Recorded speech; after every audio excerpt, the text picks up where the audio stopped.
C'est presque inimaginable que tu puisses faire à froid 14 meurtres. On venait me chercher parce que là, j'étais la mère d'un criminel. En un instant, ma vie a basculé complètement.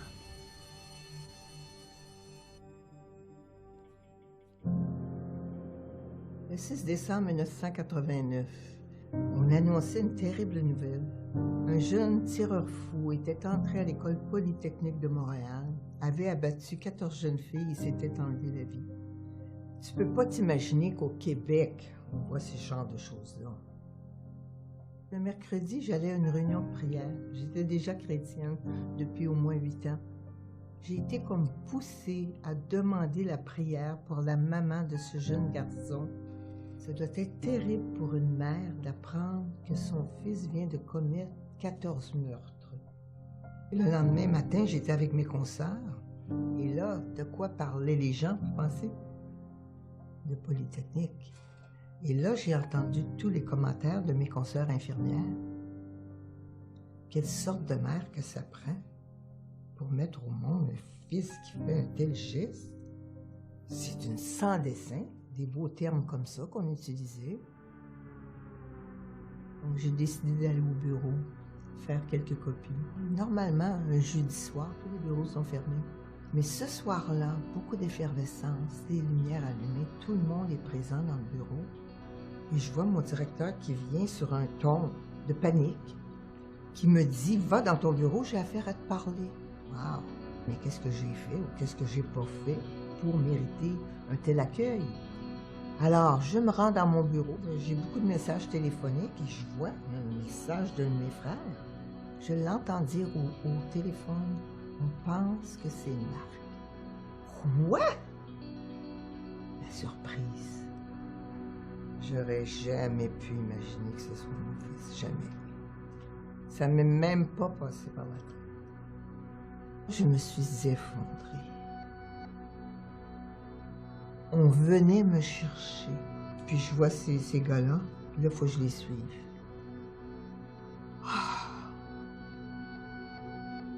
J'ai de la misère à bouger. Qui va venir identifier le corps? Ah là là là là là là, j'étais incapable. Non, j'ai dit, moi, je peux pas faire ça.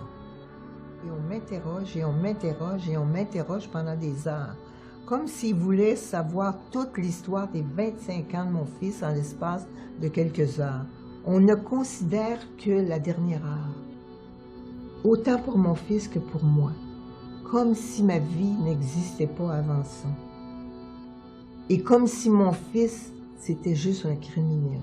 C'était trop pour moi. Et je voulais juste m'en aller chez moi pour pleurer ma peine. Mais je pouvais pas.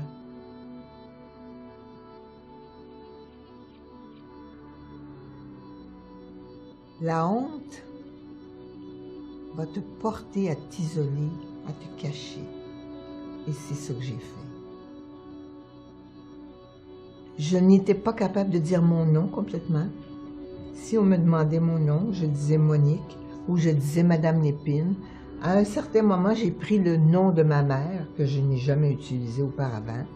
Donc, je donnais le nom de ma mère pour ne pas être reconnue parce que je devais travailler 3 mois après les événements.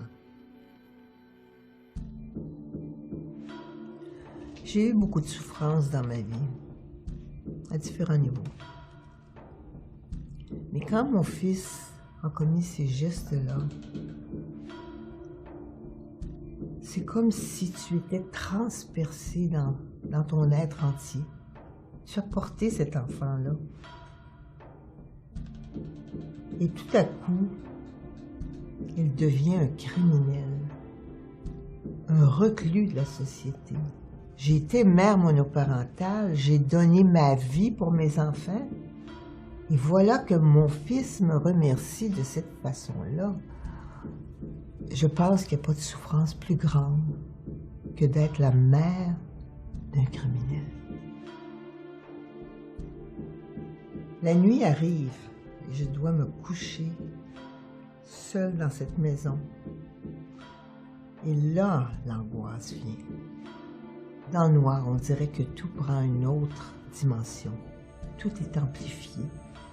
Et je suis là dans mon lit et je m'imagine que mon fils vient avec un couteau pour me percer les entrailles.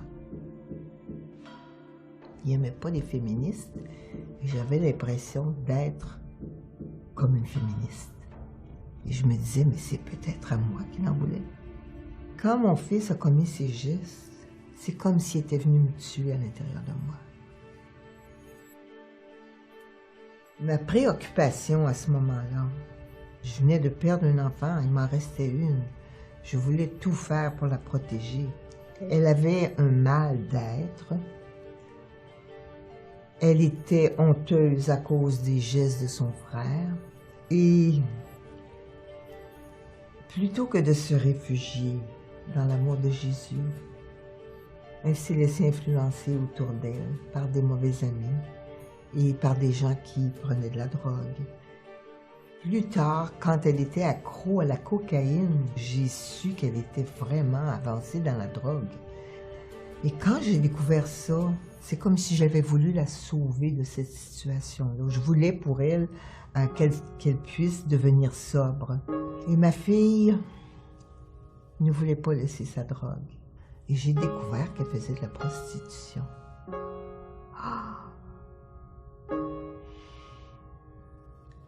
Ça m'a fait un coup. Puis à un moment donné, les policiers sont arrivés chez moi encore une fois pour m'annoncer que ma fille était gravement malade. 7 ans après la mort de mon fils. Quand je suis arrivée à l'hôpital, elle était déjà en soins intensifs et elle est morte 6 heures après.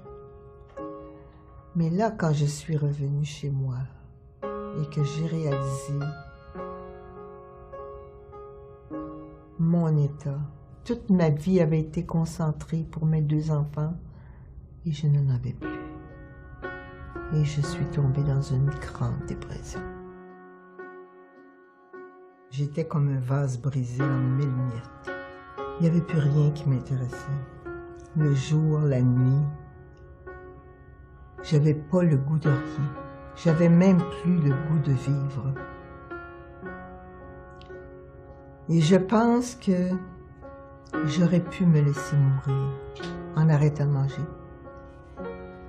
Je restais de longues heures au lit. Je ne voulais voir personne. Mais je continuais à aller à l'église. J'avais besoin de ce lien-là. Je pleurais du début à la fin. J'étais dans un état déplorable. Un dimanche matin, j'étais à l'église. Et ce matin-là, j'avais énormément de tristesse à l'intérieur de moi. Et j'étais là, et à un moment donné, c'est comme si mon âme sortait de mon corps. Et je me suis appuyée sur une femme qui était à côté de moi, et je lui ai dit, si je tombe, laissez-moi par terre. Je ne veux aucune réanimation cardio-respiratoire. J'étais rendue au fond du lac. Je ne pouvais plus rien par mes propres forces. Et voilà que j'entends cette voix qui me dit, qui fait battre ton cœur? J'ai dit, c'est toi, Seigneur. Et j'avais 2 chemins devant moi, la mort et la vie. Et Jésus me demandait, choisis le chemin que tu veux prendre. Et alors j'ai dit, Seigneur, pas par mes propres forces, mais avec ta grâce, je vais choisir le chemin de la vie. Mais pour aider des personnes qui, comme moi, souffrent en silence.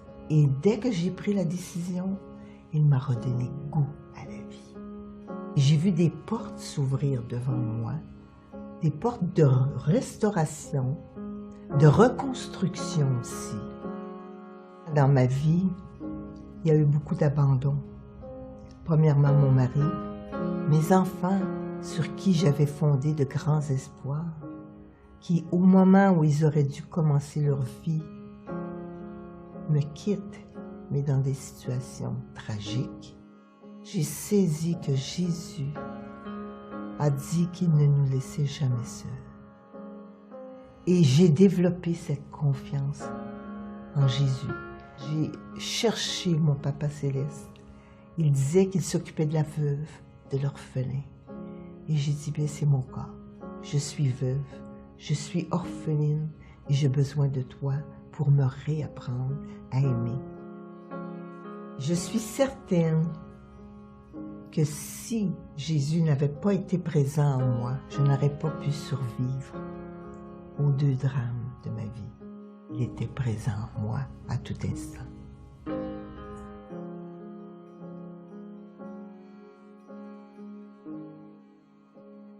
Mon nom est Monique Lépine et je suis 2e.